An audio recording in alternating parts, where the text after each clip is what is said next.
how do you all also plan your savings and investments? How do you look at money from that perspective कि हमेशा you don't have to worry about a bad day? When I started थोड़ा earning money तो जाकिर भाई ने मेरे को बढ़िया अच्छी है, जाकिर भाई और तन्मय भाई are my like go to guides. Perfect. दोनों ऐसे हैं कि दोनों एग्जाम साफ बता देते। तो मेरे को जैसे ही हुआ मैंने कहा यार कार ले लेते हैं, ये मैं सुना चुका हूँ। मैंने कहा कार ले, दूसरे महीने ही मैंने कहा यार भाई इतने आ गए, इतने डाल के कार ले लेते हैं। कह रहे कुछ कार वार नहीं आ रही है। मतलब मैं ऑलमोस्ट जाकिर भाई के पास प्रपोजल लेके गया था कि ये ले रहे हैं अपन कार। मैंने कहा कोई कार नहीं आएगी 2 साल तक फॉर्म में। मैंने कहा क्यों? कह रही है अभी तुमको 2 महीने लग रहा है, 6 महीने कुछ नहीं होगा तो फिर क्या करोगे? फिर तुम फालतू काम करोगे, घटिया काम करना पड़ेगा तुमको। कह रहे जब एक बार आ जाए उसके बाद फिर मैं 2 साल के बाद अपनी पूरी, मैंने उनको मंथली स्पेंड, मंथली इनकम भाई इतना आ जाता है और इतने में मेरा चल जाता है, अब ले लूँ क्या कार? कह रहे अब ले सकते हो। तो वो आपको करना पड़ेगा बिकॉज फ्रीलांसिंग में बहुत ऊपर नीचे मामला है। You can not have anything for 2 months and like आपको भी you also need a break ना of creating content. You can't keep creating content every month, तो money will not come that month. But आपको बाकी महीनों में इतना अपना महीने का इनकम फिगर आउट करना पड़ेगा। It's not your salary, you have to make an average कि भाई 3 महीने में एवरेज कितना पैसा आता है, उस हिसाब से मेक योर एक्सपेंसेस।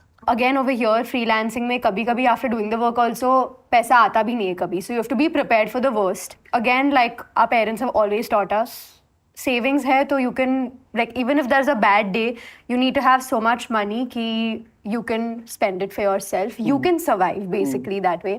पहले से ही only dad ने सब term insurance, PPF, FDs, PMS सब already करके रखा हुआ है, so there's nothing like he's told me in all these things, no, once the money is gone just assume, just forget about that money. ये because term insurance की 2-3 बारी बात हो चुकी है, ये तो बचपन से करा रहे हैं। So the IPQ 6.0 also says something very similar to what you said. 73% of Gen Zs believe they are proactive in financial planning. They're becoming more aware year on year about term life insurance. It's increased from 63% to 69%, which is a significant increase. Will you just explain, as someone who actually has a financial background, what is term insurance? Why does everyone take it as one of the first things that they do? Term insurance is like in like very simple words, it's like a life insurance. It's a protection for your family. For example, if you're like an earning member of the family and tomorrow something happens to you, at least they have that cover.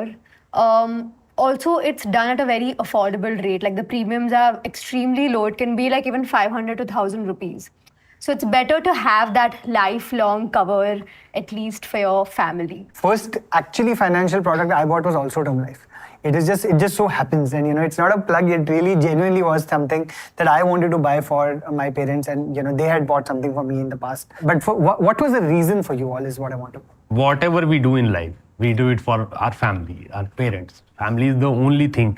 हम लोग क्यों ही सुबह उठ के office जाते हैं? ये अकेला आदमी तो ब्रेड खा के भी जी लेता है, लेकिन पैसा ही कमाते क्यों हैं? कि हमारे आसपास के लोग, हमारे फैमिली के लोग जिन्होंने अपनी लाइफ हमको दी है। मेरी मम्मी ने अपनी पूरी जो जिसको आप सो कॉल्ड जवानी देते हो वो हमारे लिए टिफिन बनाने में डेडिकेट कर दी। तो हम इतना तो कर सकते हैं कि अगर हमारे लिए कुछ हमारे जीवन में कुछ ऊपर नीचे हो जाए तो at least she has a better time in her life, जितना भी उनका टाइम बचा हुआ है। तो इसीलिए लेता है टर्म इंश्योरेंस कोई भी इंसान कि भाई everything is family, everything is our parents, so you have to do it for them, that's the only thing. For me, it's because my mom was always very pro getting insurances and policies and term plans and stuff. So it comes from her because her ideology and her philosophy all this while was कि एक insurance होनी चाहिए या और it's not just health insurance and term plans that she's bought. She's bought stuff like for me also when I don't understand so much of it, to be very honest. Like it's all her. She's bought all of it. She has the best knowledge. But there are some things like where when I turn 40 years old, I will get some amount of money. Yeah. If we invest in that plan now. Correct. So I think it comes from there as well and just comes from my mother a lot. I think again it's family protection.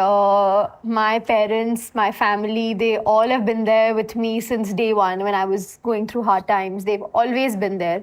So I think I also want to be there for them tomorrow just in case something happens if I'm not there.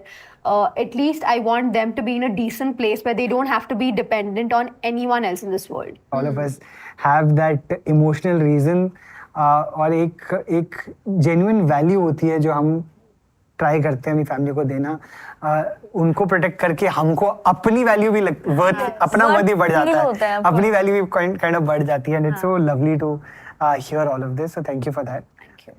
So according to India Protection Quotient 6.0, prioritizing the desires or aspirations of family and sustaining lifestyle expenses with earnings are two of the topmost anxieties in India. I know that when I'm growing up, my parents have sacrificed a lot for me, right? But when you are growing up, is that a constant thing at the back of your head also कि मुझे अपने parents के लिए भी कुछ करना है? I want to ensure. Is that a driving factor for the way you look at money? Yes, for me it is like I wake up with a morning anxiety of like not being able to fulfill because I've seen my mom struggle. I need to get my mother the best thing possible. She's a writer. I want her to have her own study room or her own library in her home, like stuff like this. So these are my constant struggle and worry that okay, am I fulfilling it? Am I doing this enough?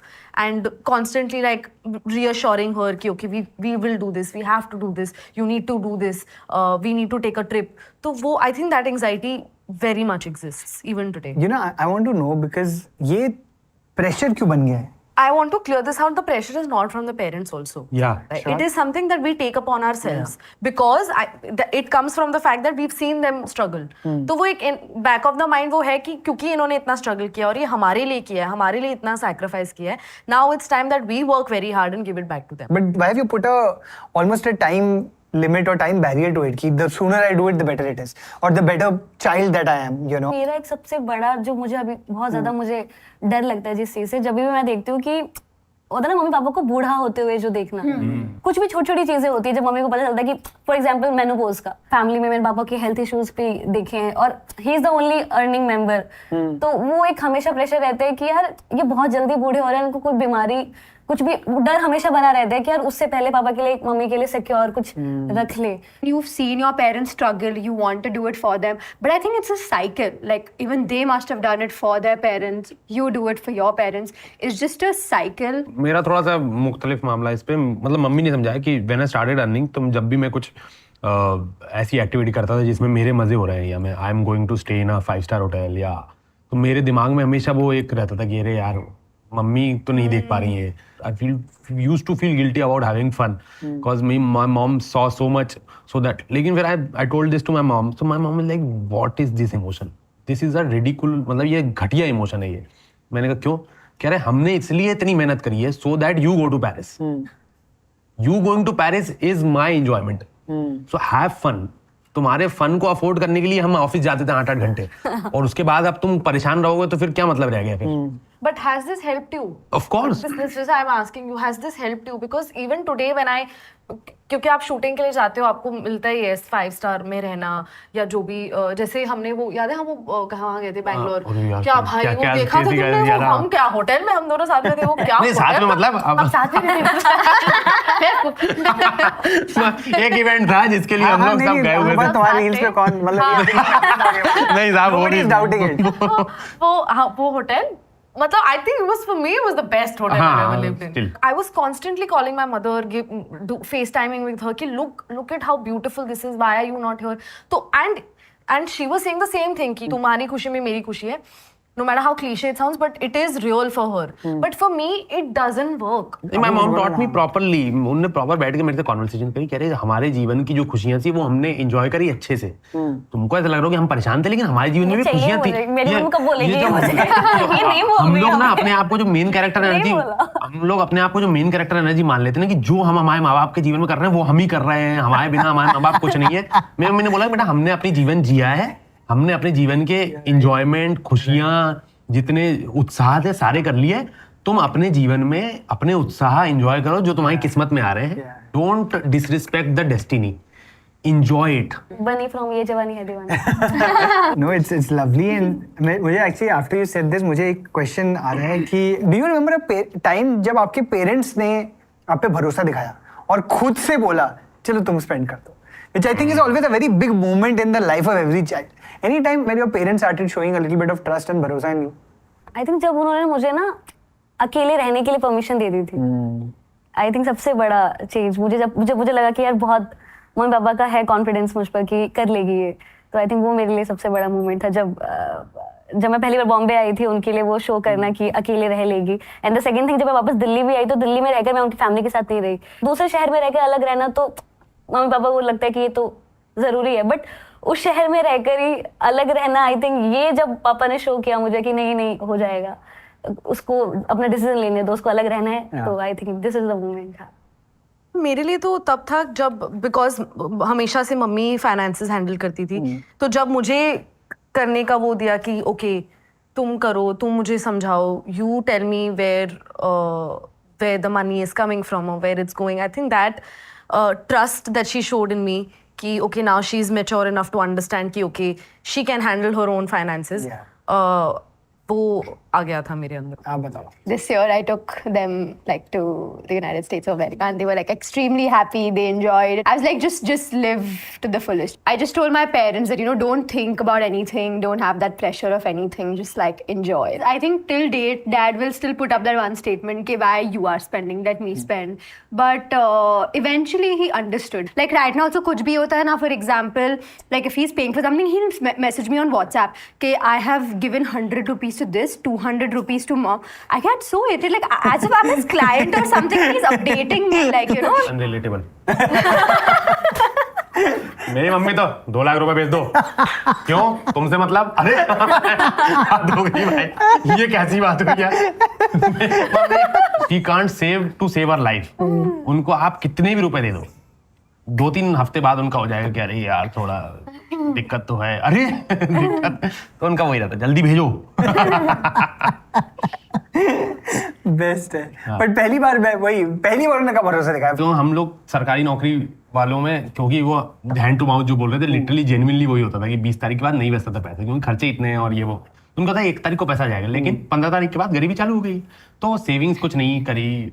तो when I started earning, और फिर मैंने बचपन से investing करनी, मैंने psychology of money पढ़ ली थी, और मैंने कहा कि भाई ये चीज़ तो करनी है। और तब आपको बचपन में आपके स्पेंडिंग्स भी कम होती हैं, तो आप आराम से सेव कर सकते हो। मैं सेव करा 2-3 साल, फिर मैंने उनको बताया कि ये महीने के इतने सेव किए थे और ये अभी इतने हो गए हैं। तो उनको लगा कि ओह ये कैसे पॉसिबल है। तो उन्होंने बोला लो ये अलमारी की चाबी, ये आपका हुआ आज से। Invest this money wherever you want. Thanks for watching. If you enjoyed the video, don't forget to like, subscribe and share.